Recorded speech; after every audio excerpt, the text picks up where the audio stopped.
শহীদ মীর কাশেম আলী, লোকটার মাত্র 3 ঘন্টা পরে ফাঁসি।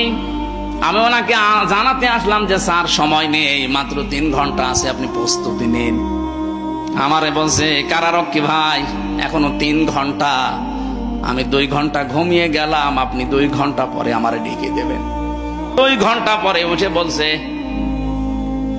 গোসল করলো, ওযু করার পরে বিস্কিট বের করে বলছে ফাঁসি তো হয়ে যাবে, বিস্কিট খাবেন আপনি। কারারক্ষী কুতুবউদ্দিন বলছিল না আমার খাওয়া লাগবে না, আপনি তাড়াতাড়ি রেডি হয়ে নেন। নতুন জামা পায়জামা বের করলেন ব্যাগের ভেতর থেকে, সবগুলো পরার পরে বলছে ফাঁসির যে পোশাক আছে ওইটা কি পরাবেন নাকি আমি যা পরেছি এইটাই নিয়ে যাবেন। ওনার লুঙ্গি পরা ছিল, দেখলাম লুঙ্গি ভিজা ছিল, নাড়ি দিলেন, বললেন এইটা আমার ফাঁসি হয়ে গেলে আর একটা কয়েদিকে দিয়ে দেবেন, সে জীবনে পড়তে পারবে। সুন্দর জামা কাপড় পায়জামা পরলেন, নিজে পাঞ্জাবি গায়ে দিলেন। আমারে বলছে আর কয় মিনিট বাকি আছে, শাহজাহান জল্লাদকে ডাক দেন, চলেন আমরা যাই। মনে হচ্ছে শ্বশুর বাড়ি যাবে। বাস্তবে শুনতে যত সহজ মনে হচ্ছে, ওই জায়গায় থাকলেও অত সহজ না। আমার মতো একটা সাধারণ মানুষ 3টা বছর মাত্র আমি এমনি যোগাযোগ বিচ্ছিন্ন ছিলাম, তাছাড়া আমার সেই রকম অত্যাচার করে না, করেছে হালকা পাতলা, আমার তুলনায় কিছুই না। কত মানুষকে নখ তুলে নিয়েছে আমার সামনে, কত মানুষকে ডিম দিয়েছে আমার সামনে, ওই তুলনায় তো আমার অত কিছু না। তারপরও আমি শুধু জেলখানায় বসে ওই 24 ঘন্টা সেলের ভেতরে বসে থাকতাম, তাই আমার ঘুম আসে না, ঘুমের বড়ি খাওয়া লাগে। অথচ তার 3 ঘন্টা পরে ফাঁসি, ওই লোকটা 2 ঘন্টা আরামে ঘুমাচ্ছে। আমারে বলছিল ভাই ওনার ঘুম আসলো কি করে? আমি বললাম এই যে আয়াত পড়লাম নামাজে, এইটার কারণে।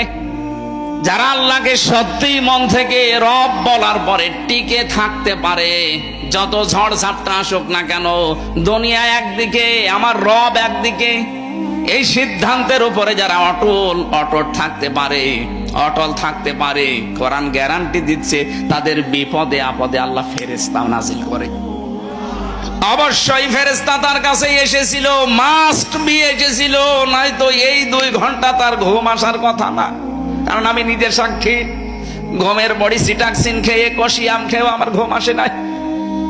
এই মানুষটাকে ফেরেশতারা হয়তো এই কথা বলেছিল, আমি তাফসিরে পড়েছি, এইভাবেই লেখা আছে। ফেরেশতারা বলে চিন্তা করবেন না, আপনার দলীয় লোকজন পালিয়ে বেড়াচ্ছে, জেলখানায় আছে, আপনার স্ত্রী অসুস্থ, ছেলে গুম হয়ে আছে, ব্যবসা প্রতিষ্ঠানগুলো সব সরকার হাতছাড়া করে দিচ্ছে, কোনো চিন্তা নেই, ভয় নেই, এগুলোর সব দায়িত্ব আল্লাহ নিজে নেবে। এই কথাটা কানের কাছে যখন ফেরেশতারা বলে তখন তার ঘুম আসে, তাছাড়া ঘুম আসা সম্ভব না। ফেরেশতারা এসে তার সামনে জান্নাতটা তুলে ধরে, যেমন হযরতে আসিয়ার সামনে জান্নাত তুলে ধরেছিল ফেরেশতারা, তিনি যখন ঈমানের পরীক্ষা দিচ্ছিলেন। إذ قالت رب ابن لي عندك بيتا في الجنة ونجني من فرعون وعمله ونجني من القوم الظالمين। মা বোন যারা এসেছেন এই আয়াতে আপনাদের 2টা শিক্ষা আছে। মেয়েরা এসেছে, আমার মা বোনেরা, অনেকে মনে করে আমি নামাজ পড়ি, রোজা রাখি, কালো বোরকা পরে বেড়াই, আমি জান্নাতে যাব না, যাবে কে? না। হযরতে আসিয়ার দিকে তাকান, এত বড় কঠিন পরিস্থিতি, তার ঈমানের উপরে টিকে থাকতে গিয়ে তার হাতের ভেতরে পেরেক লাগিয়েছে তার নিজের স্বামী ফেরাউন, তার কপালে পেরেক লাগিয়েছে, পায়ের ভেতরে ছলাকা লাগিয়েছে, মাথার উপরে গরম তেল ঢেলে দিয়েছে, চুলগুলো সব উঠে গেছে। কঠিন পরিস্থিতি যখন চলছিল, আল্লাহ নিজে ফেরেশতা জিবরাইলকে বলছে জান্নাত তুলে নিয়ে আমার বান্দির সামনে ধর। হযরতে আসিয়া জান্নাত দেখার পরে ডাক দিয়েছিলেন,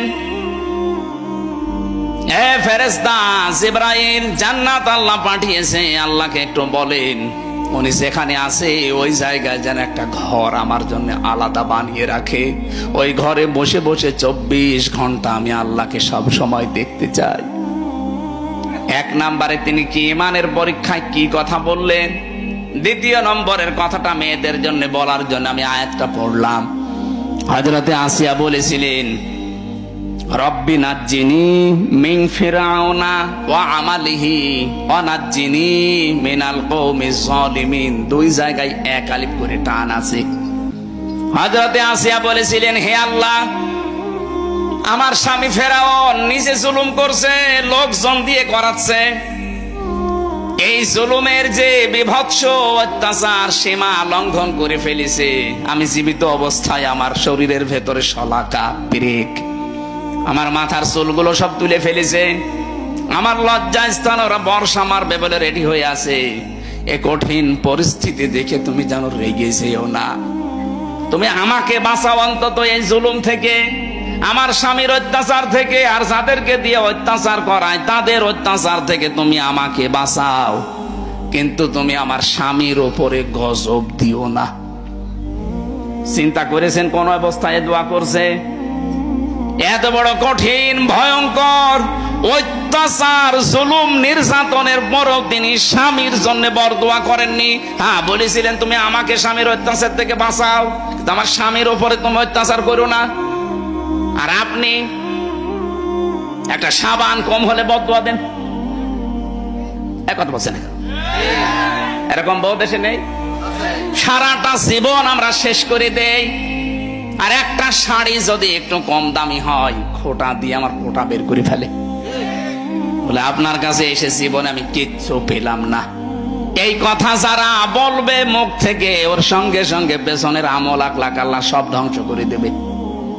ফেরাউনের স্ত্রী যদি এত কঠিন অবস্থায় ওর স্বামীর জন্য বরদোয়া না দেয়, আপনি একটা শাড়ির জন্য বরদোয়া দিয়ে দিলেন, আপনি মানুষ, আর আপনি জান্নাত যাবেন। বহু মেয়েকে আমি এই বাংলাদেশের সাথে মিলিয়ে, হাদিসের সাথে মিলিয়ে দেখতে পাচ্ছি। বিশ্বনবী বলেন, আমি মেরাজে যখন গেলাম দেখলাম অধিকাংশ মেয়েরা জাহান্নামের আগুনে। ফেরেশতারে জিজ্ঞাসা করলাম কেন? ফেরেশতারা বলেছিল দুইটা কারণে। এক নম্বরে তারা স্বামীর কুফরি করে। স্বামীর কুফরি মানে স্বামীর নাশকরি করে। সবকিছু একটা মানুষ দেয়, হঠাৎ একটু কিছু কম পড়ে গেলে তখন নাশকরিয়া করে, উল্টা পাল্টা কথা স্বামীকে বলে ওর মন খারাপ করে দেয়। এরকম বউ আছে কার? হাত তোলেন তো।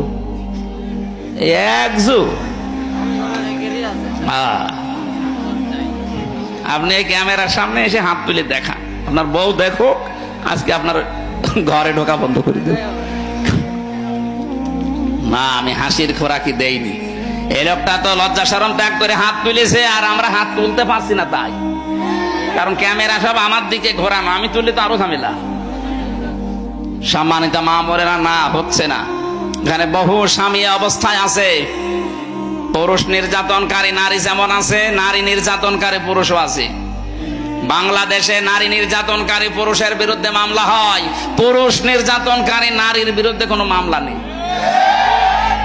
অন্তত আর যাই হোক, চাচা এরশাদ তো ছিল, এই আইনটা তো পাস করতে পারত। কথা বলে না কেন?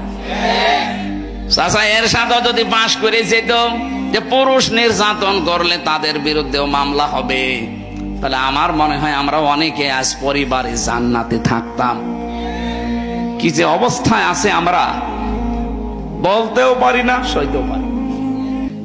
অথচ মেয়েরা যদি মনটা একটু উদার করে, পরিবারটা একটা জান্নাত হয়ে যায়।